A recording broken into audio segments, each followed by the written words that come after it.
Thank you for welcoming me onto your screens, onto your headphones, depending on how you're watching this. I'm Eddie, and this is The Rollback. Folks, I'm going to talk to you today about, and I apologize for any mispronunciations, Suzume? I hope I'm saying that right. できます. So the synopsis. As the skies turn red and the planet trembles, Japan is in mortal danger, and in the brink of disaster. However, a determined young teenage orphan by the name of Suzume sets out on a mission to save the territory. She's able to see supernatural forces, and as she gets close to a door, this force comes out, propelling her on a journey that will inevitably lead her to either saving or destroying her country. Now, cards on the table, this is not my typical film. This is a movie that was requested by Chema that we review. We reviewed Your Name and Weathering With You. So this is the follow-up film. It's from Shinkai. Dude who is pretty much, I want to say, the Christopher Nolan of Japan. And what I mean by that is basically he snaps his fingers and the studios will make whatever film he demands. He gets automatic funding because every movie he's made so far has been a hit, and this movie appears to be no different. Well, let me rephrase that. The last two movies he made were massive hits. And by all accounts, I mean over $300 million in the box office. It seems like this one's a hit too. I'm just saying. So, Suzume, the main character, and again, I apologize for any mispronunciations, appears to be, obviously, your everyday teenage girl, but she's able to, cross between, the spirit world, or the afterlife world, the other realm where past spirits exist, and our world. And she's able to see things. For example, these giant worms that cause earthquakes and can very easily cause massive countrywide damage. Not just earthquakes, but devastation throughout the whole country. This movie's interesting because, and I'll be trying to name the characters as best I can, but it seems like this story visits mostly places of the past. Japan, to get a little meta here, their population has been on the decline for a while. They're not producing as quickly as people are passing away. With the population on the decline and people leaving for the mainland, it's a weird problem for Japan to have. They have a lot of abandoned areas in the country, whole towns, whole cities left abandoned. Same thing with the amusement parks or the items that you see sputtered out throughout this film. It seems like the director is revisiting old pieces to say the memories that were there still have energy. They still produce something. Even if not for you, someone existed here. Someone has a happy memory here. There's also this weird yin and yang dynamic where there's one keystone that comes alive. I want to say is Diajin? Again, I'm sorry if I'm mispronouncing it. There's two of them. There's the spirit that we're most accustomed to, Diajin, who appears to be this keystone spirit who used to be, what's the word I'm looking for? Worshipped. But as time went on, people kind of forgot about him, and he misses being worshipped. At the very least, he misses human interaction.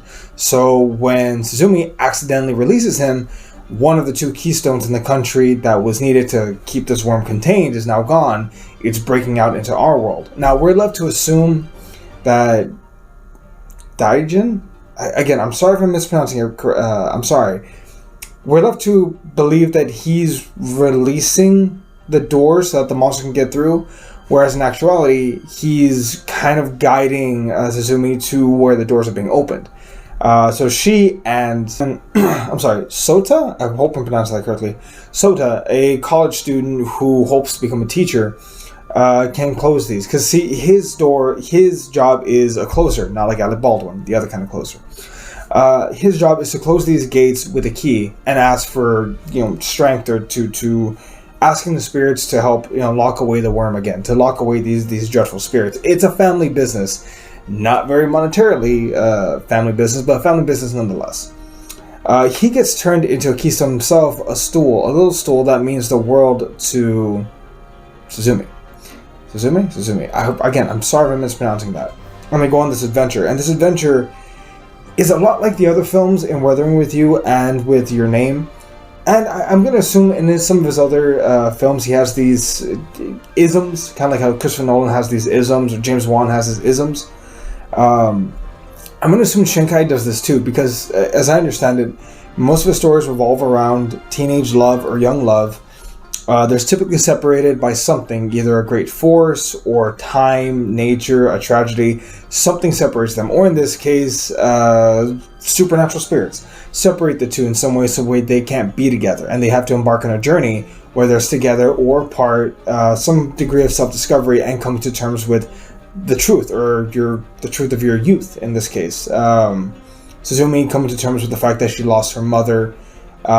There's this really heartbreaking scene where like her aunt, who's been taking care of her for the past, I want to say 12 years or 10 years, kind of goes off on her and says, like, you basically doomed me.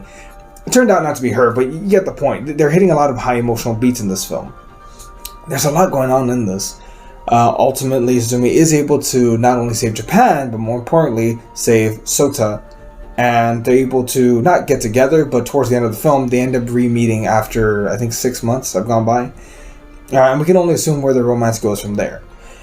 Now, this film is odd because I didn't love it as much as Your Name or Weathering With You, but I still found myself spellbound on a journey. I still found myself enjoying, this original story, because let's face it, this story would never be made if it wasn't for the weight that this guy's name carries. Shinkai, I mean. So I really enjoyed that. I enjoyed the originality of it, the story they were trying to go for. It was a rather long film. There was like a weird stretch of like road journey that they could have cut, but overall, I enjoyed the film. Would I watch it again? Probably not. I'd probably rather watch Weathering With You. That's just me. I understand a lot of people don't necessarily like that film. They think Your Name is the masterpiece and Weathering With You is the inferior sequel. They're not actually a trilogy of films. They're just like films in the series from a guy. Look, point being, this film it's not fine. It's good. Genuinely, it's good. If someone were to tell me this was their favorite Shinkai film, I'd understand. It's just not my cup of tea. But then again, I don't know how many people here in the States really love it. Apparently, it's made $300 million on a budget is not released, but I'm going to assume it has made all the money. That said, that's going to wrap it for this episode of The Rollback. What did you think of Suzume? I hope I'm pronouncing that correctly. Anyway, what did you think of it? Go ahead and comment down below. Please give us a like and subscribe. We'd greatly appreciate it. We're always trying to bring you quality content when I can't pronounce the names correctly. That said, I've been Eddie, and this was The Rollback. We'll see everybody.